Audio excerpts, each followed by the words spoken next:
I feel like almost everyone has that one friend. That friend that always is kind to you whether you're having a good day or a bad one. That friend that stays out of drama and wouldn't be caught dead antagonizing someone else.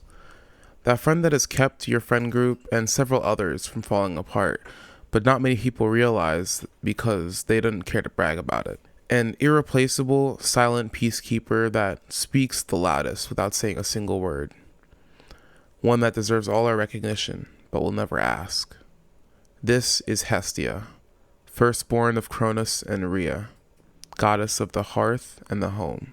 I found that it's noticeably difficult to find information on Hestia.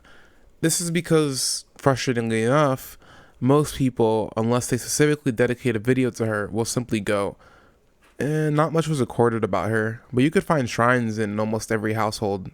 Weird. I say this is frustrating because there's so much more to say with that. You don't need stories made about you when you're just that gal. Hestia has no enemies because her job of maintaining the fires of the hearth and Olympus is so sacred no one would dare lay a finger on her. It's like that one kid on the block that if you mess with her, will simply just take it, knowing damn well her 7 brothers and cousins are gonna jump you tomorrow. She doesn't need to give people a reason to worship her. They just do. Now, being the goddess of the home is very important because everyone wants to feel safe in their home, and what better way to stay safe than to have a goddess watching over your house? You don't want to be the only one without her symbol or shrine or something Hestia related somewhere in your house.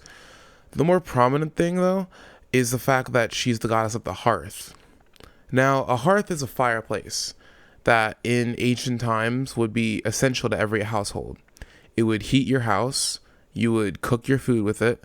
You would sacrifice your food in it. This would be an essential part of everyday life, and Hestia represented it. Her sacred animal is the pig, but some sources say cows are also sacred to her. One thing that separates her from the other Olympians is that she alone gets a portion of every offering sent up to the gods. She's also known as the Virgin Goddess, or one of the Virgin Goddesses, because of when Apollo and Poseidon tried to get with her, she got the ick so bad that she swore on Zeus's head that she'd remain a virgin for the rest of eternity just so they'd back off. Zeus kinda respected this, so he let her dedicate all of her being to watching over the hearth in Olympus. She soon after became immune to Aphrodite's charms, either directly or indirectly because of this, depending on which version of the story you follow. There was actually one time when she almost became not a virgin. Basically, Hestia was at a party and fell asleep. Priapus, a minor fertility god, was drunk out of his mind and tried to come on to the sleeping goddess. Hestia's virginity was only saved by the cry of a nearby donkey, which woke her up just in time. I'm sure even someone as forgiving and conflict avoiding as Hestia would have been a wee bit livid had that encounter gone slightly differently. Even then, it just shows how not vengeful she is, just by the fact that she didn't seek some sort of punishment for the very attempt that just took place.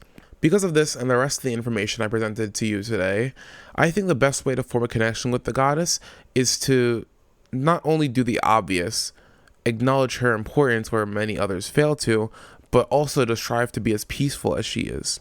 Avoid conflicts and even do what you can to prevent it from happening if possible. Be a forgiving person.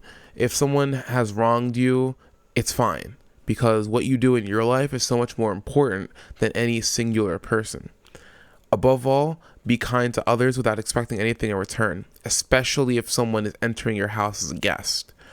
I will say this 1,000 times. The best way to form a connection with your patron or even just a deity you follow on a normal basis is to strive to be like them and show off their best qualities within you. Now, does this mean to follow Hestia you need to be a virgin? Not necessarily. This may be a little controversial, but I think if she's your patron, you should at least try to be more reserved in that sense. But it is in no way a case where it's like, oh, she won't accept me because I have sex a lot. Never feel like a deity won't accept you for one thing you refuse to do for them. Instead, feel as though you can do more if you wanted to.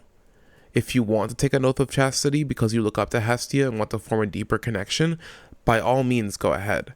Just don't think of it as if you're not going to be good enough if you don't do so. regardless of what deity you're talking about. And now that you really understand Hestia, maybe you're ready to take your first step on your path to becoming a Hellenist. Luckily for you, I have the perfect video to watch if you're going in blind, and that will be this one right here.